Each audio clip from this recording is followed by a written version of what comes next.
There is a specific kind of dread that only happens on a long highway. You are miles from anywhere. The radio is cutting in and out. You glance in the rear-view mirror and you see it. A pair of headlights sitting at exactly the same distance they were 20 minutes ago. You tell yourself it is just traffic, someone going the same direction. You speed up a little. The lights speed up too. You slow down. The lights slow down. You change lanes. The lights change lanes. And that is when the feeling starts. That quiet, cold weight in the center of your chest that tells you something is wrong before your brain has had time to catch up. Most of us have had a version of that moment on a road somewhere. A car that seemed to follow a little too long. A vehicle parked in a place that felt slightly off. Usually it is nothing. A coincidence. A shared route. But sometimes, just sometimes, it is not a coincidence at all. Tonight we are talking about what happens when the same car keeps showing up. Not just once, not even twice, but across different towns, different states, different exits, until the moment where you can no longer explain it away. Hello everyone, welcome to Mind After Dark. If you are new here, go ahead and subscribe and hit the bell so you never miss a story. Drop a comment with where you are watching from and what time it is. I genuinely read those. Now, let us get into it.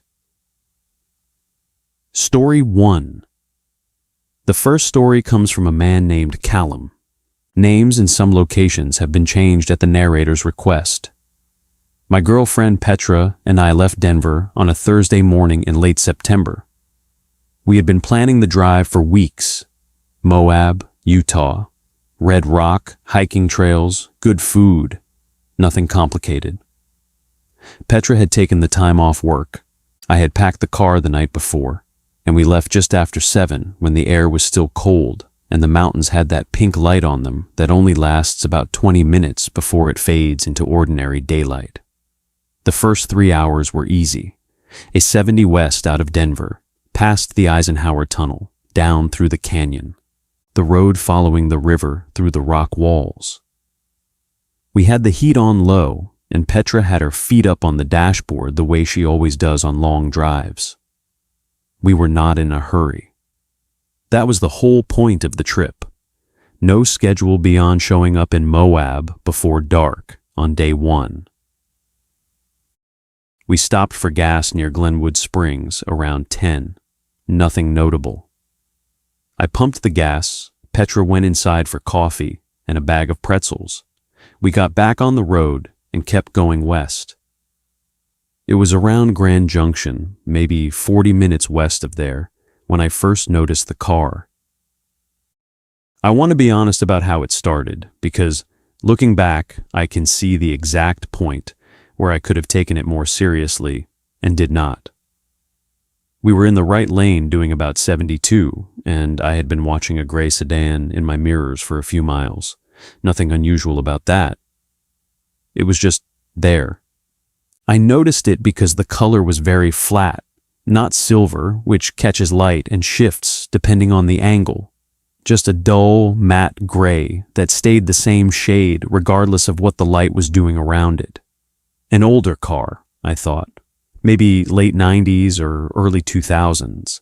The kind of car that does not stand out on purpose, that you would walk past in a parking lot without registering it.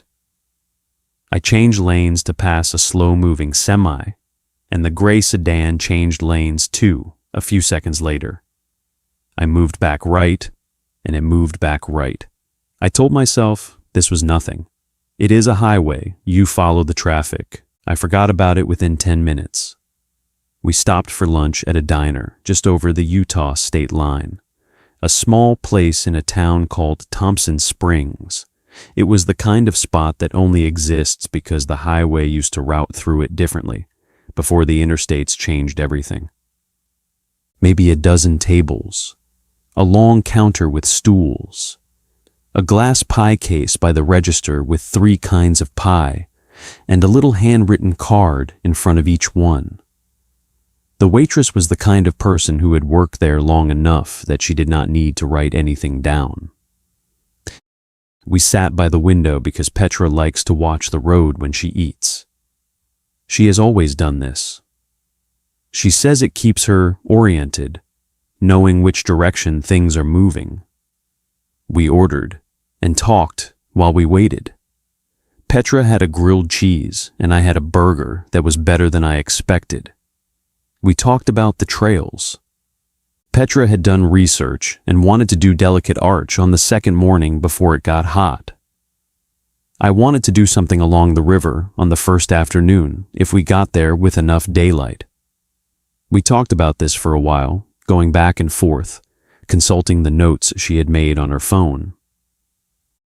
At some point during that conversation, while we were looking at photos of the trails on her screen, I glanced out the window at the parking lot the way you do when your attention drifts for a second.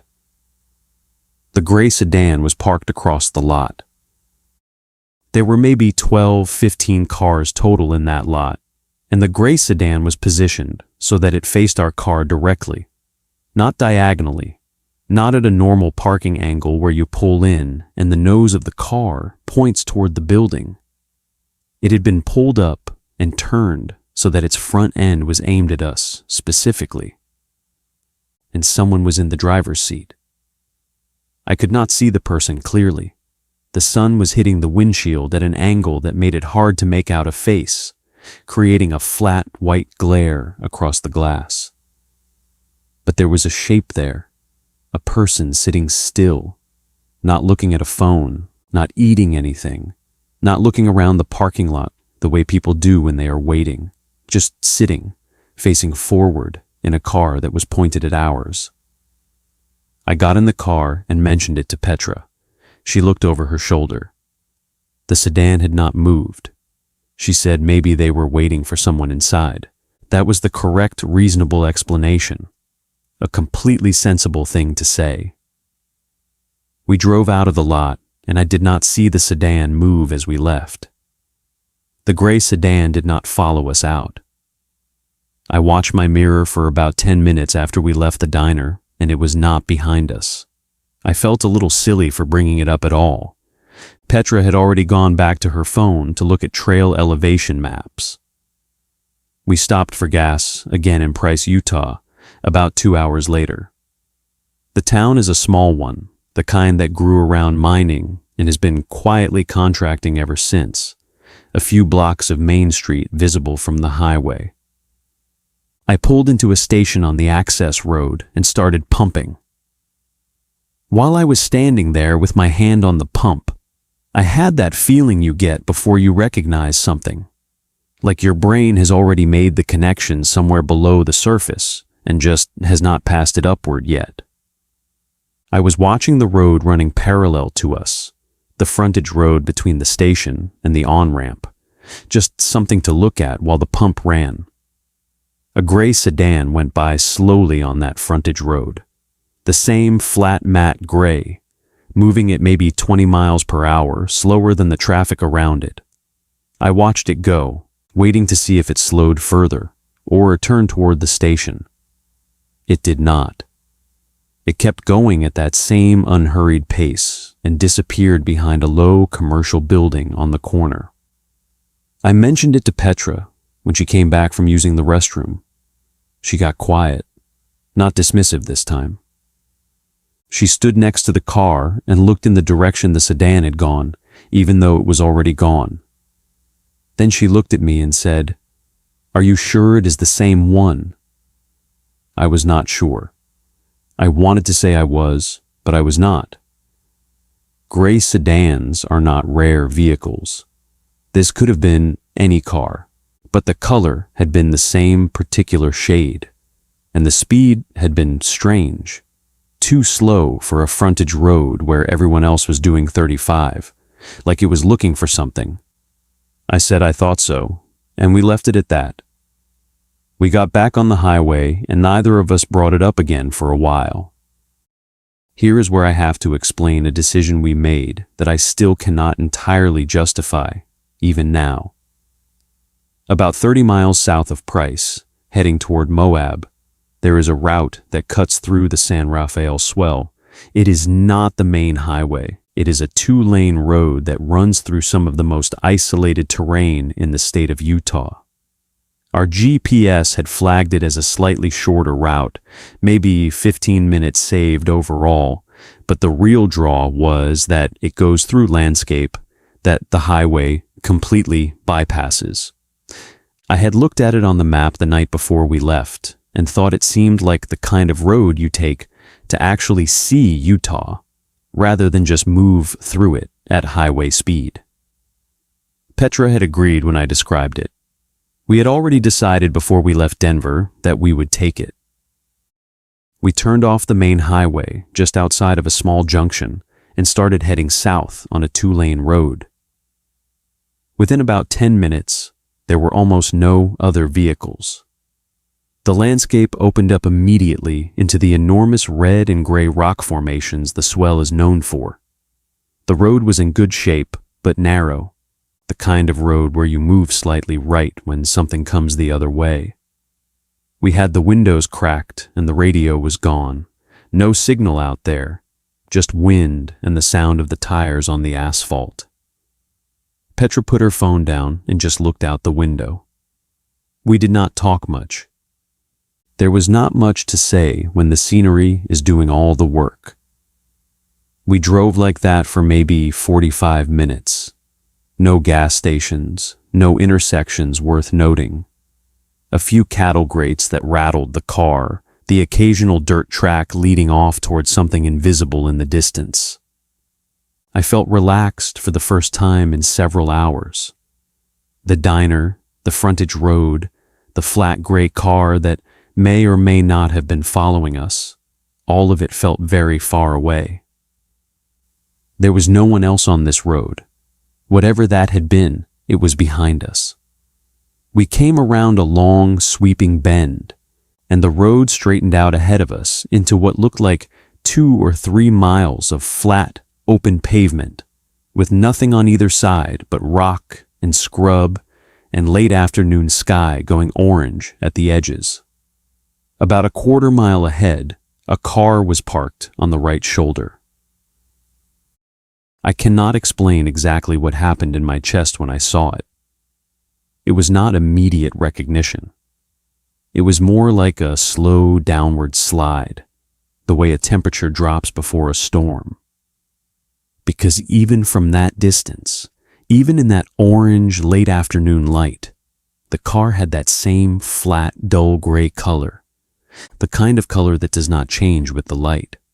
And it was not parked the way you park when you pull over to look at something or stretch your legs.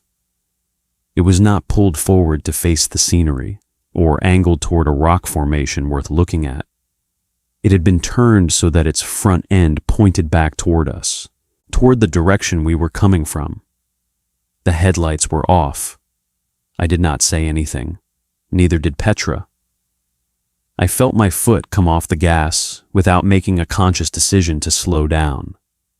The car dropped from 65 to about 30. We were both watching it and not talking. As we got closer, maybe 200 yards out, I could see that the driver's side window was rolled down.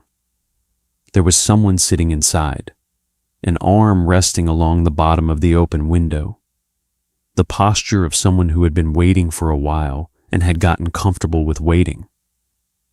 There was nothing to look at in the direction the car was facing. No view, no landmark, no reason to park pointed that way. Just the road stretching back toward where we had come from. I told Petra to take out her phone and start recording. She did it without asking why. She held it up and pointed it out the windshield as we drove past slowly, maybe 20 miles per hour.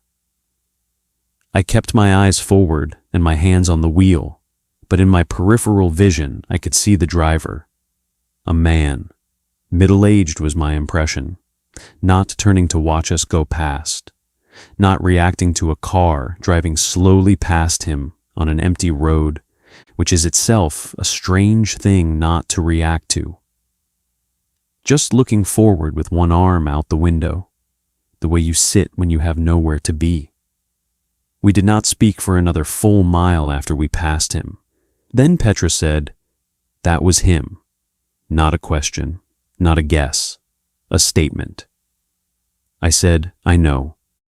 We drove the rest of that road without slowing for anything, and when we finally hit the main highway again and the cell signal came back, I wanted to call someone. I did not know who I would call or what I would say. We had not been threatened. Nothing had been done to us. We had seen a gray car in a diner parking lot, possibly seen the same car on a frontage road, and then found a gray car parked on an empty back road that we had decided to take over lunch at that same diner. I could not even prove it was the same car. I knew it was the same car. We got to Moab around 7. I parked close to our room, we checked in, and when we came back down to get our bags from the car, Petra found it. There was a folded piece of paper tucked under the driver's side windshield wiper. She unfolded it while I was standing right there beside her. A small piece of paper, the kind torn from a notepad. The handwriting was in pencil, printed in careful capital letters. It said only this: "Nice choice of route." That was all. No name, no number, no further message. Nothing that police could use as a specific threat. Just 4 words that told us he had been ahead of us on that road before we arrived, that he had known which road we were going to take, that he had chosen his spot on the shoulder, turned the car around, and waited.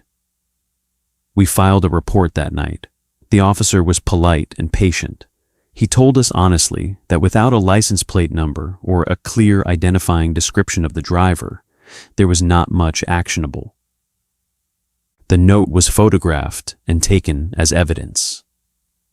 We stayed in Moab for 5 days as we had planned, but we did not feel easy the entire time. Every gray car in any parking lot caught our attention. We checked under the windshield wipers every morning before we got in. Petra has one theory that has stayed with me more than any other. She thinks he was already in that diner when we sat down, that he was there before us at another table or at the counter, and he heard us talking about the route. 'Cause we did talk about it at lunch. We talked about the San Rafael swell by name and how beautiful it was supposed to be. We said it out loud, clearly, in that small, quiet diner in Thompson Springs. If she is right, then he sat somewhere in that room while we ate and planned our afternoon. He listened to us describe exactly which road we were going to take. He walked out to the lot before us, sat in his car pointed at ours, and watched us come out. Then he drove ahead of us, found his spot on that empty straightaway, and sat with his window down in the cooling afternoon air, waiting. 4 words: nice choice of route. Story 2. The second story comes from a woman named Dara. She asked that the states be kept vague. I moved from Indianapolis to Omaha in February. A new job, a fresh start, nothing dramatic about it. The drive is roughly 8 hours on I-80. I was not worried. I had my sedan packed with what I could not ship, a phone mount on the dash, and a playlist long enough to get me there without thinking too much about what I was leaving behind. The first notable thing happened before I had even crossed into Iowa. I stopped at a travel plaza near the state line for gas and to use the restroom. When I came back out, there was a white work van parked at the far end of the lot. Those kinds of vans are everywhere on American roads. Plumbers, electricians, cable contractors, HVAC companies. This one had no markings at all. No logo, no company name, no magnetic signs, no website printed on the side. Just a clean white panel van, maybe 10 years old, with a small crack in the rear passenger side brake light housing. A curved crack, like something had struck it once at an angle.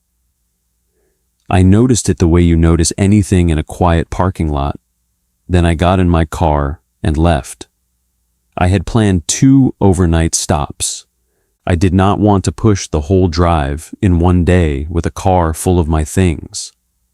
The first night I stopped at a chain motel in Iowa City, the kind with exterior-facing doors and a parking lot visible directly from the room window.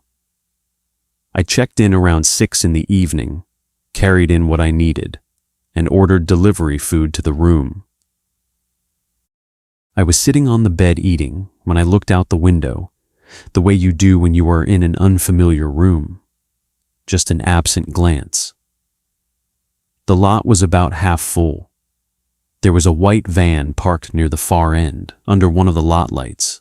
No logo, no markings. I looked for the brake light crack. I could not see it clearly from that distance and angle. I told myself there were probably 50 white unmarked work vans moving through Iowa on any given day, and went back to my food. The next morning I left before 7. I did not look at the van on the way out. I just wanted to be moving. My second stop was a motel in Des Moines, just off the highway. I had booked it online before I left Indianapolis. Standard room, clean enough, parking directly in front of the room doors.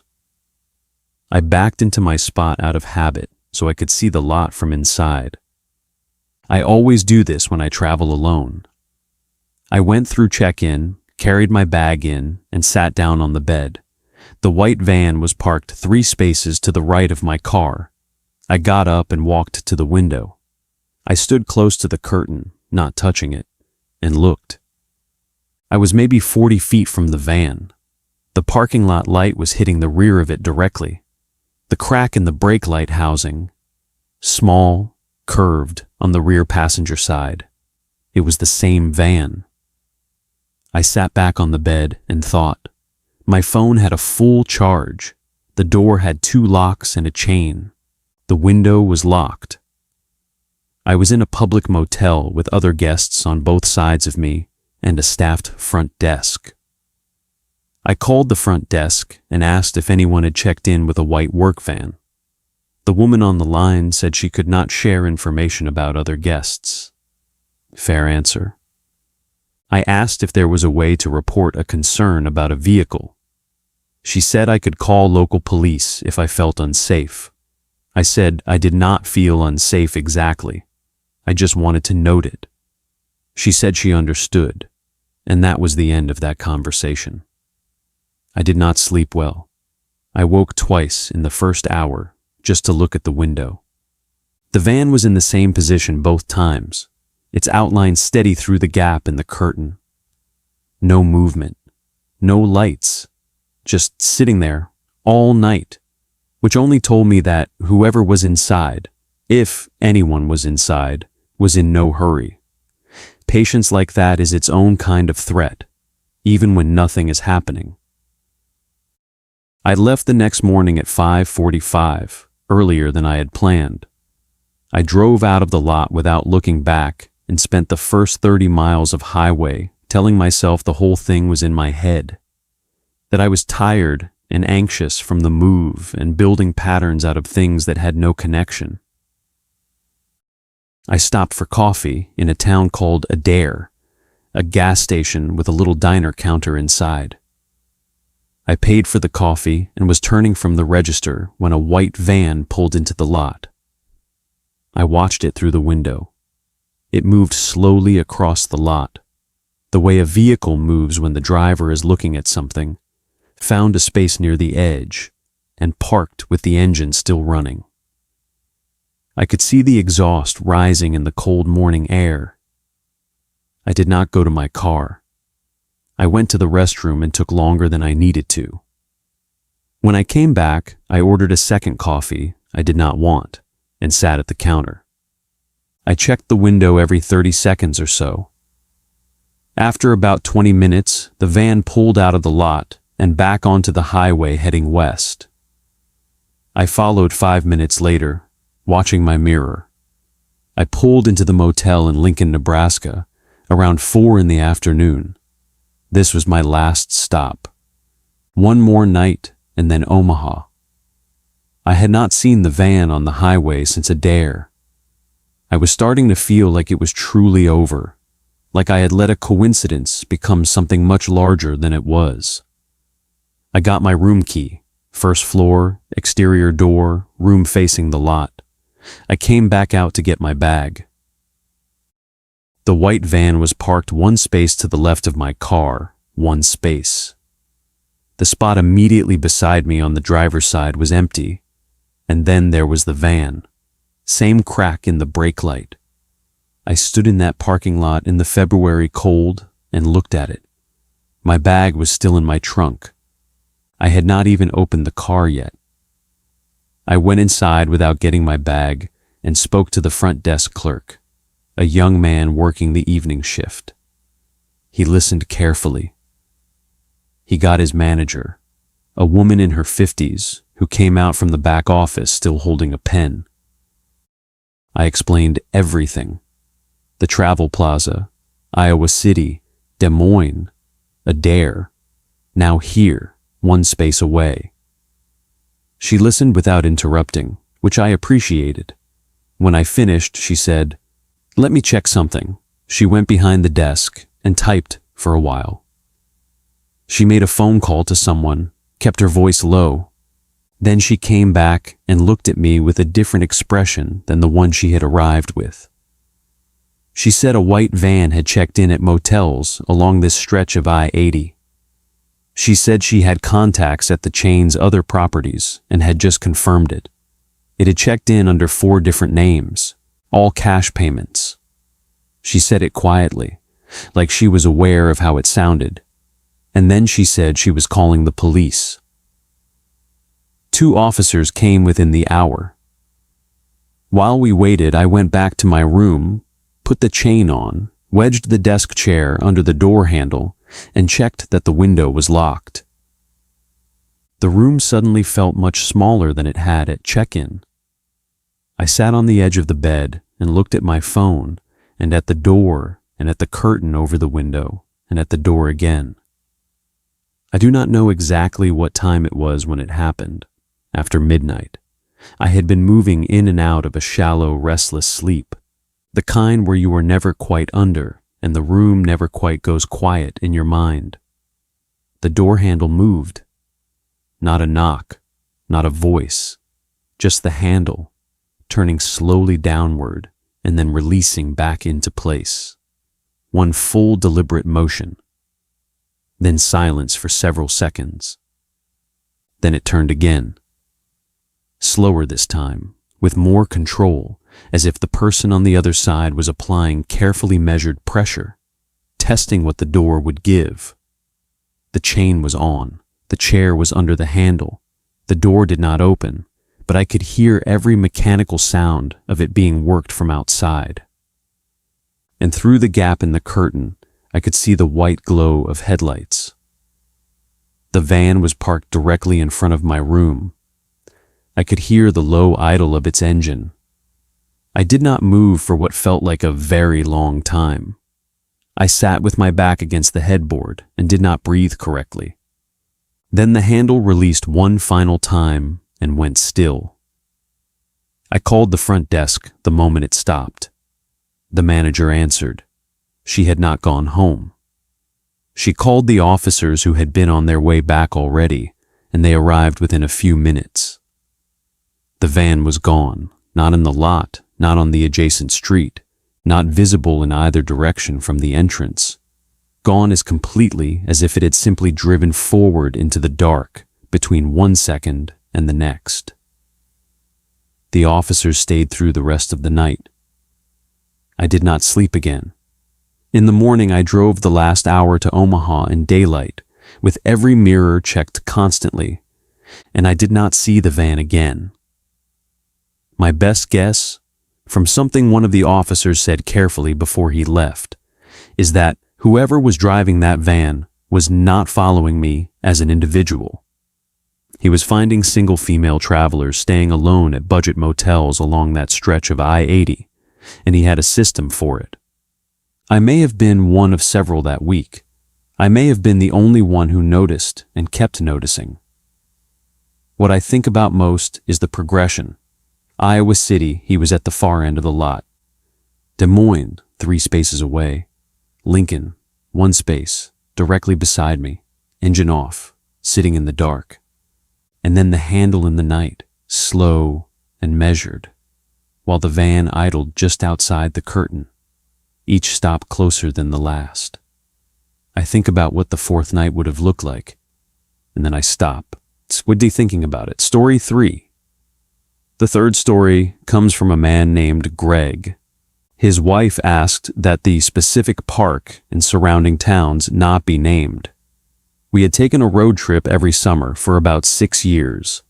My wife, Rachel, our 2 kids and I would pick a direction and go. This particular summer, the kids were 11 and 14, and we were heading from our home in Ohio down toward the Smokies in Tennessee. We had done that drive before, but were stopping at different places this year, taking our time a little more than usual. The first day we made it to Knoxville without any trouble. Hotel room, dinner at a place the kids chose, movies on the tablet until they fell asleep. We left the next morning and headed south toward the park. I started noticing the SUV around lunchtime on day 2. We had stopped at a barbecue place near Gatlinburg, gravel parking lot, picnic tables, the kind of spot you find because someone online said it was worth finding. We were there about 45 minutes. When we pulled out and got back on the 2-lane road heading toward the park entrance, a blue SUV pulled out of the lot behind us. Dark blue, tinted windows all the way around, including the rear. The kind of tinting that is exactly at the legal limit, or possibly past it. I could not see anything inside it. I noted it and kept driving. We spent most of that day in the park, drove the loop road, stopped at overlooks, ate trail mix from a bag Rachel had packed, argued gently about which waterfall was worth the walk down. When we left the park in the late afternoon heading north, I spotted the blue SUV 3 or 4 cars back in my mirror. I watched it for a few miles. Same distance, same lane. I mentioned it quietly to Rachel so the kids would not hear. She adjusted her mirror and watched. Lots of blue SUVs, she said. She was right. But when I changed lanes and slowed slightly, letting the cars between us pass and bringing the SUV closer in traffic, I noticed something specific. The license plate frame was a very distinctive bright orange color, not the state plate itself, just the plastic frame around it. I filed that detail away and said nothing more about it. The next afternoon we were at a highway pull-off with a long view across a valley. We had gotten out to stretch and take some photos. The kids were up on a low stone wall at the edge of the overlook, looking at something in the distance. I was leaning against the hood of the car. I looked down the length of the pull-off. The blue SUV was parked at the opposite end. I walked over to Rachel and said it quietly. She looked. She checked the plate frame. Then she looked back at me and said, "That is the same one." I asked if she was certain. She said she had looked at the plate the day before and remembered the frame because of the color. Yes, she was certain. The SUV had been there when we arrived. I had not seen it pull in. It was simply already there, with its engine off and the tinted windows showing nothing of what was inside. I made a decision I think about differently depending on the day. I told Rachel to stay near the kids, and I walked over to the SUV. I came up to the driver's side window from a slight angle, not directly, and knocked on the glass. The window rolled down without any pause or hesitation, as if the person inside had been watching me walk over and had already decided how to respond. There was a family inside, a man about my age in the driver's seat, a woman in the passenger seat, and past them in the back, what looked like 2 children. The man looked at me with a completely neutral expression, not surprised to see me, not irritated at being approached, not friendly, just waiting with his hands still resting on the bottom of the steering wheel. I said something like, "Hey, I apologize for the interruption. I think we have been driving the same route for a couple of days now." I said it casually, the way you might acknowledge someone you keep running into at a conference. He said, "Is that right? Not a question." Just 2 words delivered without any inflection at all. No curiosity in it, no warmth, no annoyance, just 2 words that gave nothing back. I looked past him toward the passenger seat. The woman was looking straight ahead through the windshield at the stone wall at the edge of the overlook, not glancing over at me, not reacting to the sound of a stranger talking to her husband through his open window, just looking forward at something that was not there. Her hands were in her lap. In the back seat, I could see the tops of 2 heads, but no faces. Nobody had turned around.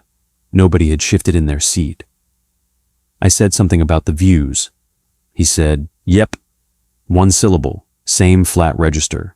I said, "Enjoy your day," and I walked back to my car with that particular sensation of someone watching the back of your head that you cannot prove and cannot shake. Rachel asked what happened. I told her everything I had seen. The whole family, the way nobody moved, the woman looking at nothing through the windshield. She was quiet for a moment and then said, "That is strange." That was all she said. We got in the car and left. What bothered me is genuinely hard to articulate because the man had said nothing threatening. He had made no move. He had not raised his voice or followed me back to my car or done anything that I could point to. But everyone in that vehicle had been completely still in a way that did not feel like calm. It felt like control, rigid, deliberate control. The kind of stillness that comes from being very aware of something and working not to show it. And the woman looking forward. If a stranger knocked on my window, my wife would at minimum turn her head. It is an involuntary thing. You look. This woman had not looked. She had continued staring straight ahead through the glass as if she were alone in the car. We spent that night at a small inn outside of the area. I asked Rachel before we slept whether she had seen the SUV after the overlook. She had not. We did not see it that evening or the next morning. I let myself believe it might be over. The next morning we packed and headed north toward home, but I changed the route. Instead of going back through Tennessee the way we had come, I took us northeast into Virginia. I did not explain this to Rachel until the GPS recalculated and she noticed. I told her why. She did not argue. We stopped for gas in a small Virginia town around noon. I filled the tank and watched the main road out of habit. The blue SUV drove past on the road in front of the station. Orange plate frame visible even from where I was standing at the pump. It did not turn in. It drove past at a steady, unhurried speed and kept going. Rachel had not seen it. I did not tell her immediately because the kids were out of the car and stretching near the air pump, and I did not want them to know any of this was happening. We ate lunch in the car in that lot, and I watched the road. The SUV did not come back past. We had added a stop to see Rachel's brother, who lived outside of Roanoke. This had not been on any original plan we had made. We had not written it down or told anyone before we left Ohio. We had decided on it in the car 2 days into the trip, just the 2 of us, talking about who we could visit on the way home. We had not called him until we were already in Virginia. When we turned into his neighborhood and started going block by block toward his house, I was watching the mirror more than the road ahead of me. About 4 blocks back, the blue SUV turned into the neighborhood behind us. I did not brake. I kept my speed completely normal, as if I had not seen it. I passed the street his house was on, continued 1 block further, turned right, went around the block, and came to his house from the other direction. I pulled in and parked, and we got out as if everything was fine, because the kids were watching, and I did not want them frightened. Rachel's brother came out when we knocked. She told him quietly while I took the kids inside and got them set up in the living room with the television on. Then I came back out and stood on the porch with both of them and looked at the street. The blue SUV was not there. No dark blue vehicle, no orange plate frame, nothing that did not belong to the neighborhood. He called police. 2 officers drove the streets for about 20 minutes. No match. They took the description and the plate frame detail and said they would keep an eye out. Within the hour, nothing had come back. The SUV was simply not there. We stayed 2 nights. When we finally drove home, there was no blue SUV behind us. We have never seen it again since. What I cannot answer, and what I have turned over in my mind more times than I can count, is how it found us in that neighborhood. We had made the decision to visit Rachel's brother inside the car, no phones out, no messages sent to anyone until we were already in the region.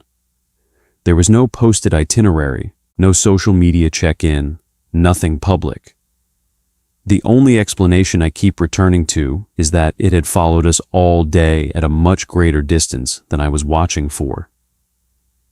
That after I knocked on his window at the overlook, he understood I was paying attention, and he adjusted accordingly.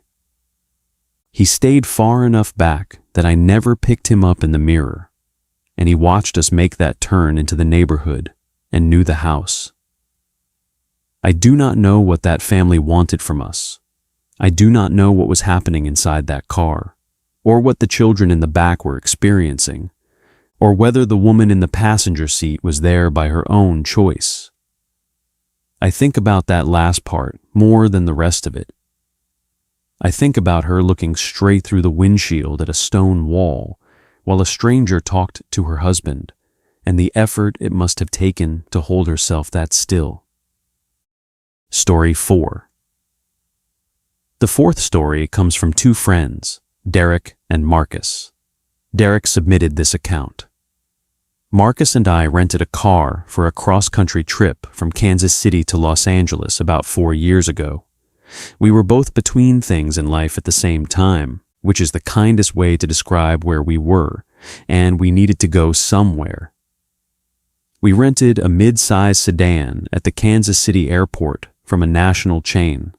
Common silver color, common make, the kind of car that disappears in any parking lot. We were 3 days into the trip when Marcus noticed the pickup. We were in Amarillo, Texas. We had driven through most of the day and stopped for dinner at a sit-down place just off the highway. When we came out, Marcus said, "That black pickup has been behind us for a while." He said it the way you say something you have been sitting on for a few miles and finally decided to voice. I looked. A full-size pickup, maybe 8 or 10 years old. Flat black paint that had faded slightly on the hood and along the top of the cab, the kind of fade that comes from years in the sun. A dent in the front driver's side panel, the kind that comes from a parking lot and gets ignored. Chrome sidestep along the running board that caught the streetlight differently than the rest of the truck. I had not noticed it on the road. Marcus said it had been with us since at least Shamrock, about 100 miles back. We got on I-40 heading west, and the pickup came with us. It was not close. Marcus started timing it. He said it stayed 6 to 8 car lengths back, not closer, not farther, regardless of what we did with our speed. We tested it without discussing it, both of us just gradually adjusting. Slowed to 60, it slowed. Pushed to 80, it matched. Settled back to 70, and it came back to 6 to 8 lengths and stayed. We stopped at a motel that night in Amarillo, not the one we had originally looked at. A different one because Marcus wanted to get off the highway and away from the main commercial strip. We pulled into a lot with maybe 20 other vehicles and went inside, checked in, and came back out to get our bags. The black pickup was parked on the other side of the lot, not close to us, just there. We went inside and talked about it for an hour.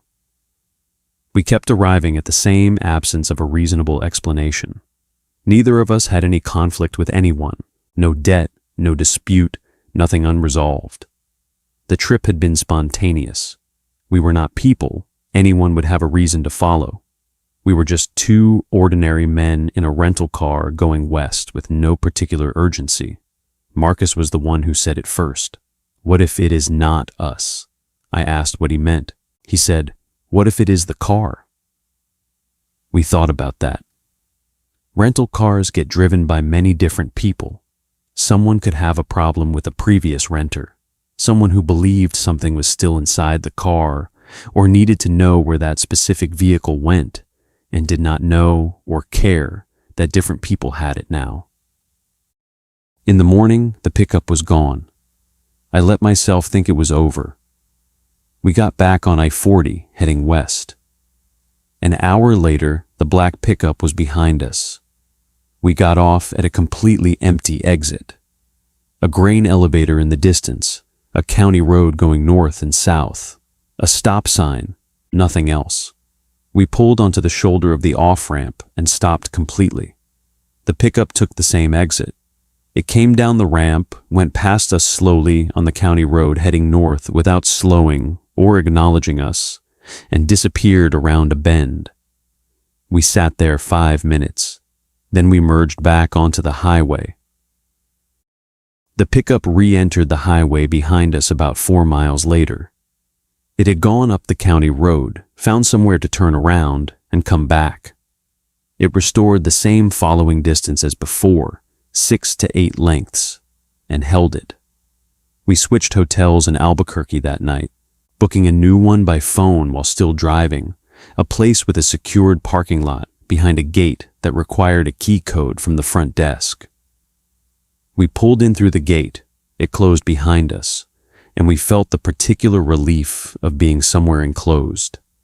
No other public vehicles could get in without a code. At 6 in the morning, before sunrise, I went down to the lot to retrieve something I had left in the car.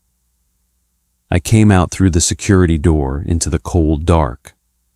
The black pickup was parked in the secured lot, right beside our rental car on the passenger side, engine off, the dent in the panel, the chrome step.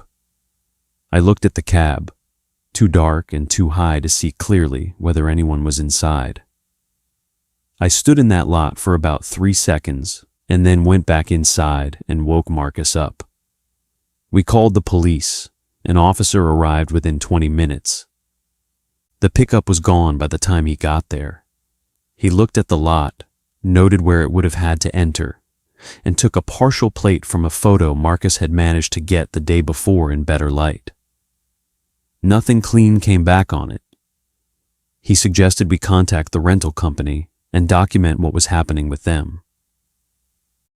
We called the rental company from the room.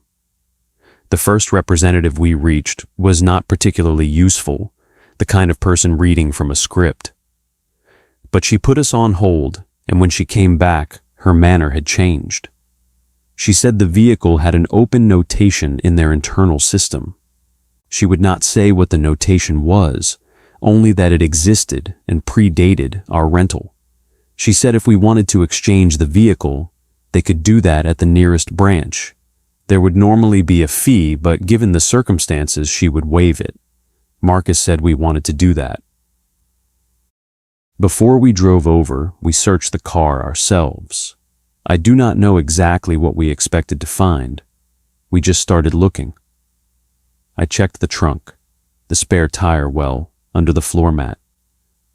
Marcus checked under the back seat, between the seat cushions, along the door panels. Then Marcus got down on one knee and looked under the front passenger seat from the outside with the door open. He did not say anything at first. He just said, "Come here."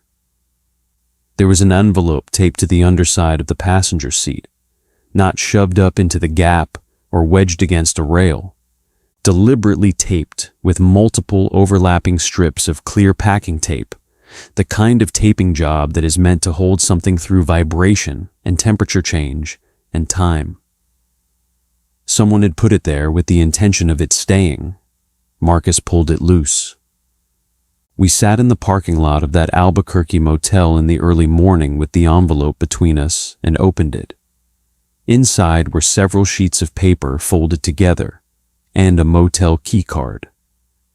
The sheets were photocopies, not originals, copies of what appeared to be two different driver's licenses. The faces were visible, names visible, states of issue visible. Neither face was anyone we recognized. There was a handwritten address on a separate slip of paper, a street name, a city in California, a unit number, no person's name attached to it. Beneath that, a folded page with a column of numbers written in pen lined up neatly on the right side of the page. The numbers had no labels, no dollar signs, no dates, no identifying words of any kind. Just figures. And at the bottom, a total with two firm lines drawn underneath it. We looked at this for a while without speaking. We were not going to pretend we knew what it meant. Two sets of someone's identification, an address in California, and a column of numbers that added up to something significant enough to be double underlined, and a motel key card with no hotel name on it, just a plain white card with a magnetic strip, the kind that could open a door somewhere we had never been. We photographed everything carefully. Then we put it all back in the envelope and drove to the rental branch. The representative who took the envelope at the counter looked at it and then looked at us. She said she needed to make a call and asked us to wait. She went into a back office. We waited in the rental lobby for about 30 minutes. When she came back out, two men came with her. They were not in uniform. They were dressed like anyone, plain clothes, nothing that identified who they worked for or what agency or organization had sent them. They were polite. They were thorough. They separated us. One man sat with me in a small office near the back. He asked me to walk through the entire trip from the beginning. Every stop I could remember. Every time I had seen the pickup. Every detail.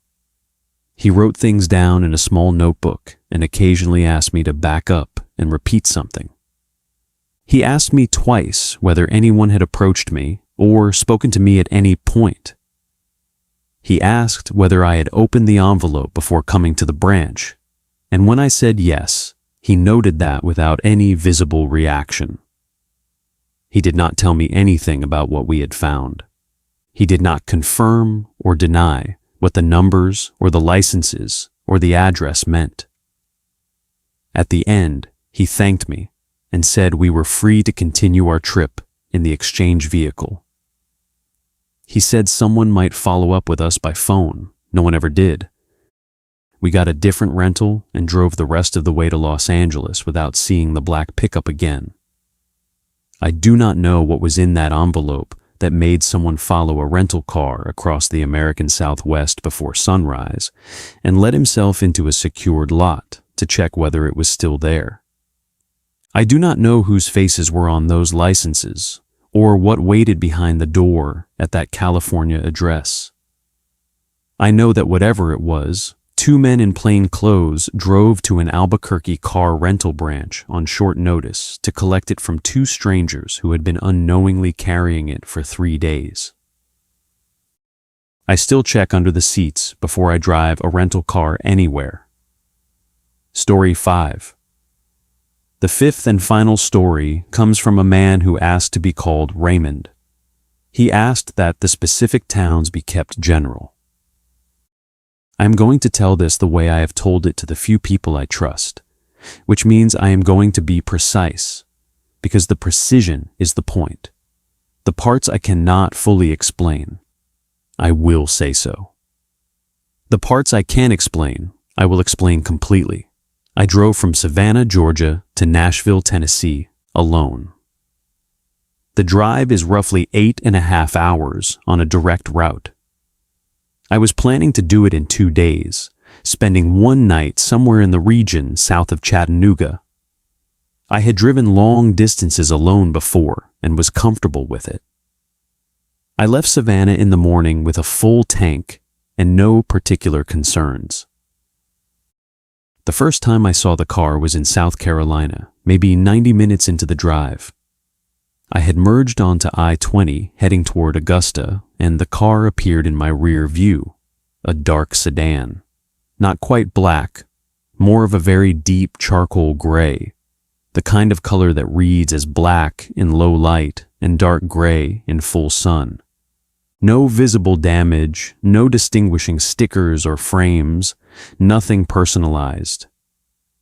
A forgettable car by every reasonable measure. It sat in my rear view for maybe 20 miles. I noticed it not because of anything it did, but because of what it did not do. It did not vary its following distance. It did not drift between lanes the way drivers do when they are only half paying attention. It held a steady position with both hands on the wheel at a consistent distance from my rear bumper, and it did it for long enough that it registered as unusual. I passed a semi. The sedan did not pass the semi immediately after me, the way most following traffic does. It moved back to the right lane after a measured delay and restored the same distance. I noted this and kept driving. I stopped at a rest area near the state line. Not the main service plaza, a smaller pull-off, just bathrooms and a vending machine, and a few picnic tables that nobody was using. I spent about 10 minutes there. When I came back to my car, the sedan was not in the pull-off. I merged back onto the highway. It was behind me within 4 miles. I want to be clear about where my head was at this point. I am not someone who defaults to alarm. I work in a field that requires careful, methodical thinking. I did not decide I was being followed. I decided I had noticed something I could not explain yet, which is a different thing, and I filed it away. I stopped for gas in Augusta, paid cash for the gas and a bottle of water, came back out and scanned the lot and the road in both directions. No sedan. I pumped the gas and drove on. I stopped for the night at a motel just south of Chattanooga. I had picked it that morning by pulling off when I saw the sign, not from any list I had made in advance, not from a search I had run on my phone. Just a sign visible from the highway and a turn I made on impulse. The sedan was not in the lot when I arrived. I ate at a diner 2 blocks away and walked back. Nothing. I slept soundly and left at 6 the next morning with no particular unease. I took a 75 north. I had been driving about an hour when the dark sedan appeared in my mirror again.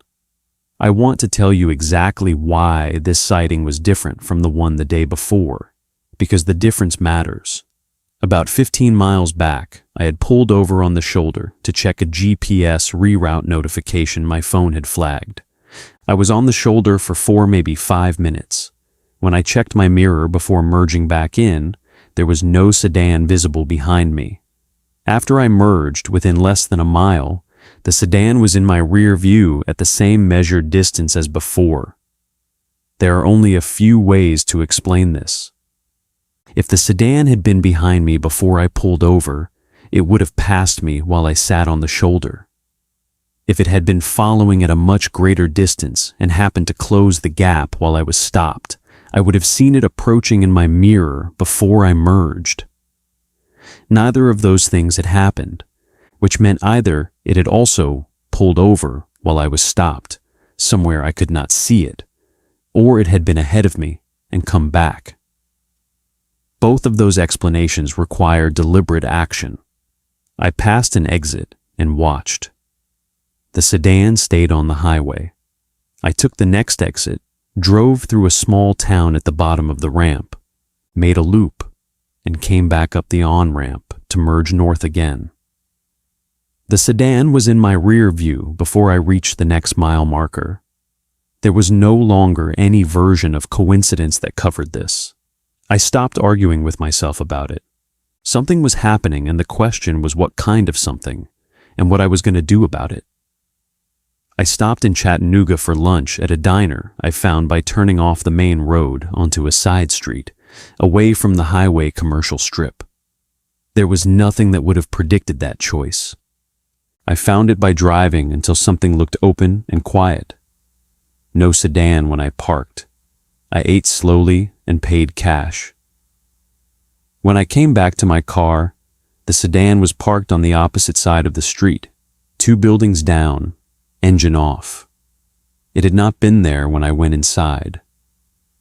I sat in my car and thought about this for a few minutes. The sedan had been behind me in South Carolina, had reappeared after I pulled onto a highway shoulder, had matched a loop I made through a small town, and had now appeared on a side street I had found by random navigation. The only consistent explanation was that it always knew where I was going before I got there. I started making changes. I turned my phone off completely. Not airplane mode, fully off. I paid cash for everything going forward. I bought a paper road atlas at a gas station, the first one I had bought in years. I pulled out of the gas station not toward the on-ramp for hour 75, but onto a state route heading northwest through rural Tennessee. A 2-lane road through farm country. If someone had been pinging my phone location, they had just lost me. If someone was following me visually, this empty road would make that obvious. If neither of those things was true, I would take a slower route through the countryside and arrive in Nashville a little later than planned. Those were acceptable outcomes.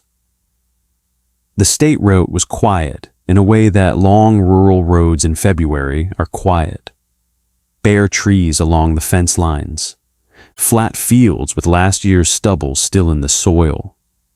Small farmhouses set back from the road with wood smoke coming from chimneys. I drove through one small town, maybe 200 people. A grain co-op and a gas station and a row of houses, and I did not stop. The sky had been clouding over all afternoon, and the light had gone flat and even.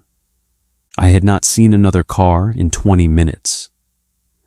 About 12 miles past that small town, the road curved through a low rise and then straightened into a long, flat section.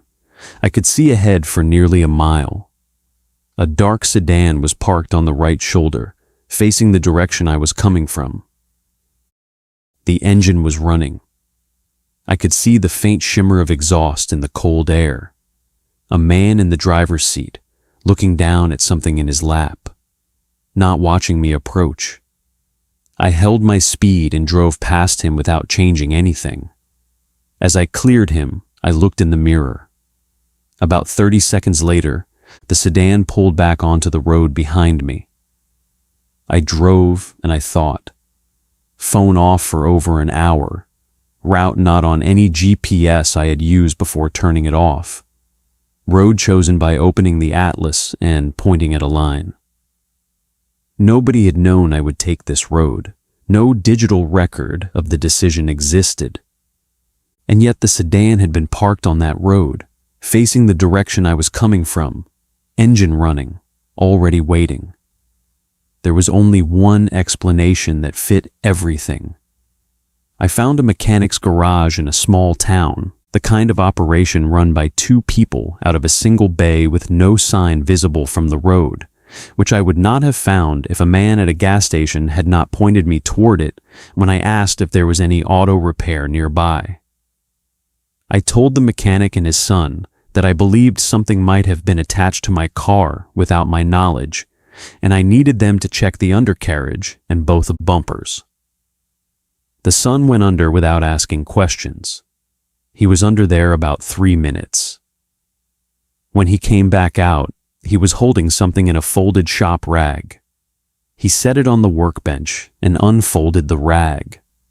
A GPS tracker, cylindrical, roughly 3 inches long. It had been attached to the inside of my front bumper bracket with a heavy-duty magnet, and around the body of it, fitted carefully, was a small sleeve of metal mesh that would protect it from road vibration over a long drive. Whoever had placed it knew what they were doing and intended it to stay. I held it in my hand and thought backward through the entire trip. The rest area in South Carolina where the sedan had disappeared from the lot while I was inside and then reappeared on the highway behind me. The shoulder stop where I had sat for 5 minutes and the sedan had somehow gotten ahead and then behind me again. The side street diner in Chattanooga. The state route through Tennessee that no GPS had pointed me toward. Every single moment that had seemed impossible was now completely, mechanically explicable. When I pulled over on the shoulder, he had simply driven ahead and waited. When I looped through the small town and came back to the highway, he had watched my position update on a screen and driven back. When I turned off my phone and took the state route, he had watched the tracker's signal moving northwest on a map and driven to a point ahead of it and parked on the right shoulder and waited for the dot to reach him. He had not been following me at all in the way we usually mean that word. He had been watching a screen and positioning himself at wherever I was going to be next. Patience and a signal and a map. That was all it had taken. I thought about who had had access to my car before the drive. My building's parking lot in Savannah, which is open and unmonitored at street level, and the 2 gas station stops I had made early in the drive where I had gone inside and left the car unattended for a few minutes. Someone had gotten under my front bumper at one of those stops and pressed a magnet to metal and walked away. The whole thing had taken less than 30 seconds. I thanked the mechanic and paid them in cash. The son asked if I wanted him to destroy it. I said I would handle it and put it in my jacket pocket. I drove the state route northwest. About 5 miles outside of town, I came to a railroad crossing. The red lights already flashing, the gate coming down. A freight train was moving across at maybe 20 miles an hour, heading west. Long, heavy consist. Grain hoppers, tank cars, flat cars stacked with steel. I sat at the crossing and watched the cars go by, and I took the tracker out of my pocket and held it. I lowered my window. When a tank car came past at eye level, close enough that the displaced air moved through the car, I reached out and pressed the tracker against the curved metal of the tank car's side. The magnet connected instantly. I pulled my hand back. The tracker was gone, moving west at the speed of the train, transmitting its position to whoever was watching the screen. The gate went up. I drove north. I watched my mirror for the next 20 minutes. Nothing behind me on the road. Then, at the edge of my visibility in the mirror, I saw headlights in the distance making a turn, moving east, in the direction of the railroad tracks, going after the signal that was now somewhere west of us on a train heading toward the Mississippi. I drove the rest of the way to Nashville without seeing the dark sedan again. I reported everything 2 days later to law enforcement in Georgia. They were interested in the tracker, which I no longer had. They noted the case and told me someone would follow up. No one has. In the months before that trip, I had been in a dispute with a former business partner. Money, a dissolved agreement, anger on his side that had not resolved cleanly. I cannot prove a connection. I have a description of a car, no plate number, and a tracker that is on a freight tanker somewhere in the western United States, updating its location to a phone or a laptop belonging to someone who eventually realized they were following a train. I think about the moment that realization would have arrived. Watching the signal accelerate past any speed a car could maintain on a state road. watching it move steadily west while they sat parked somewhere in Tennessee trying to make sense of it. The understanding coming in slowly, and then all at once. I do not feel satisfaction about it exactly, but I check my front bumper now before any long drive. I look for things that should not be there. I have done this every time since, and I will probably do it for the rest of my life, not because I think he is still watching, but because I now know what it looks like when someone already knows where you are going before you do. And that is not a thing you can unknow. Thank you for being here tonight. Leave a comment and tell me which of these stories stayed with you and why. If something has happened to you on the road that you have never been able to fully explain, I am listening. Those accounts matter. Drive carefully. Check your mirrors, and I will see you in the next one.